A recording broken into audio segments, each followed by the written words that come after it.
राधा स्वामी जी, प्यारी साथ संगत जी, आज हम एक ऐसे विषय पर चर्चा करने जा रहे हैं जिसके बारे में बहुत से लोगों ने सुना तो है, लेकिन उसका वास्तविक अर्थ और आध्यात्मिक महत्व बहुत कम लोग समझते हैं। यह विषय है ज्योत निरंजन। जब हम संतमत की वाणी पढ़ते हैं, सत्संग सुनते हैं या आध्यात्मिक ग्रंथों का अध्ययन करते हैं, तब ये शब्द बार बार हमारे सामने आता है। लेकिन प्रश्न यह है कि आखिर ज्योत निरंजन क्या है? इसका आध्यात्मिक मार्ग से क्या संबंध है? और एक साधक के जीवन में इसे समझना क्यों आवश्यक है? संगत जी, सबसे पहले हमें ये समझना होगा कि संतों की भाषा सामान्य भाषा से अलग होती है। संत जब किसी शब्द का प्रयोग करते हैं तो उसका अर्थ केवल शब्दकोश वाला अर्थ नहीं होता, बल्कि उसके पीछे एक गहरा आध्यात्मिक रहस्य छिपा होता है। ज्योत का अर्थ है प्रकाश, नूर, रोशनी। निरंजन का शाब्दिक अर्थ है वह जो माया के रंगों से रहित हो या जो अपनी विशेष सत्ता रखता हो। लेकिन संतमत में इन शब्दों का प्रयोग एक विशेष आध्यात्मिक संदर्भ में किया जाता है। जब हम इस संसार को देखते हैं तो हमें चारों ओर विविधता दिखाई देती है। कहीं सुख है, कहीं दुख है, कहीं जन्म है, कहीं मृत्यु है, कहीं प्रेम है, कहीं घृणा है। ये पूरा संसार परिवर्तनशील है। जो आज है, वह कल नहीं रहेगा। संत हमें बताते हैं कि यह संसार स्थायी नहीं है। यह एक अस्थायी पड़ाव है, जहां आत्मा अपने कर्मों के कारण आई हुई है। इसी व्यवस्था को चलाने वाली शक्तियों का वर्णन विभिन्न आध्यात्मिक परंपराओं में अलग अलग नामों से किया गया है। बाबाजी अक्सर समझाते हैं कि हमें शब्दों में उलझने के बजाय उनके पीछे छिपे संदेश को समझना चाहिए। आध्यात्मिक यात्रा का उद्देश्य किसी विशेष शब्द पर बहस करना नहीं, बल्कि अपने भीतर झांकना और परमात्मा से जुड़ना है।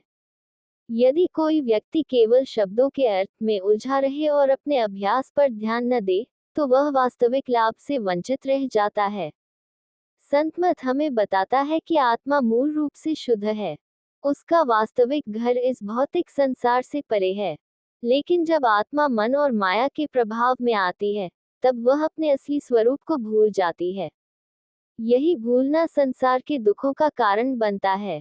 इसलिए सभी संत एक ही बात पर जोर देते हैं कि मनुष्य अपने भीतर लौटे और अपनी चेतना को ऊंचा उठाए। बाबाजी कहते हैं कि आध्यात्मिक मार्ग कोई कल्पना नहीं है, यह अनुभव का मार्ग है। जब तक व्यक्ति स्वयं भीतर जाकर अनुभव नहीं करता, तब तक केवल पढ़ने और सुनने से पूर्ण संतोष नहीं मिलता। इसलिए संतमत में सिमरन, ध्यान और भजन को अत्यंत महत्व दिया गया है। यही साधन आत्मा को भीतर की यात्रा पर ले जाते हैं। ज्योत का एक अर्थ भीतर का दिव्य प्रकाश भी माना जाता है। जब साधक नियमित अभ्यास करता है, मन को शांत करता है और सद्गुरु की बताई हुई विधि पर चलता है, तब धीरे धीरे उसके भीतर आध्यात्मिक जागृति आने लगती है। उसे महसूस होने लगता है कि जीवन केवल शरीर तक सीमित नहीं है। उसके भीतर एक ऐसी चेतना है जो शरीर, मन और बुद्धि से भी परे है।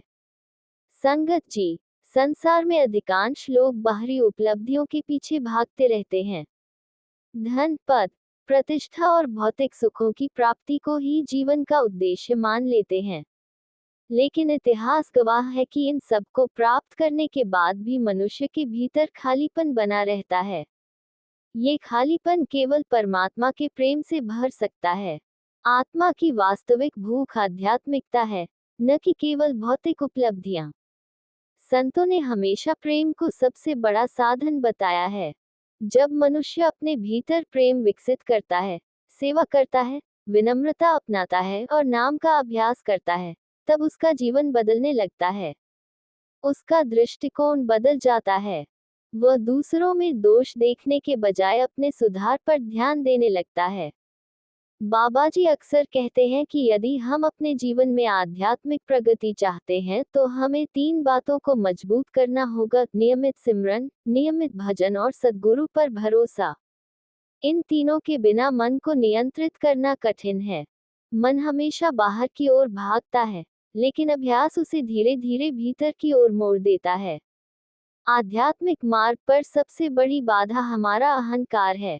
जब व्यक्ति सोचने लगता है कि वह सब कुछ जानता है, तब उसकी प्रगति रुक जाती है।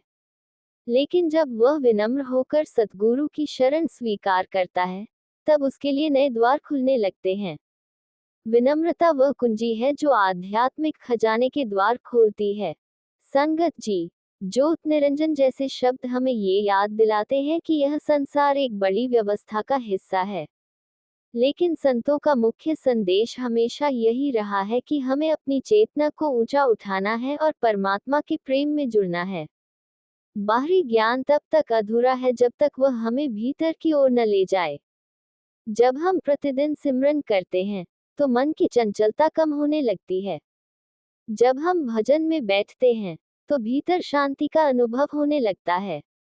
और जब हम सद्गुरु की कृपा पर भरोसा रखते हैं, तो जीवन की कठिनाइयां भी हमें तोड़ नहीं पाती। यही संतमत का व्यवहारिक संदेश है।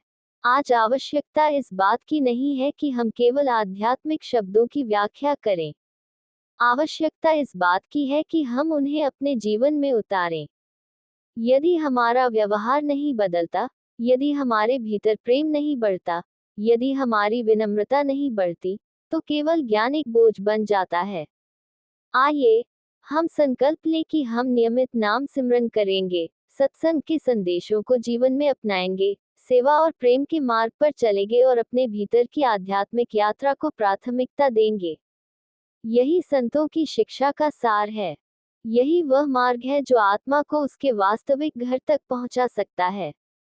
Radha Swami ji, folded hands.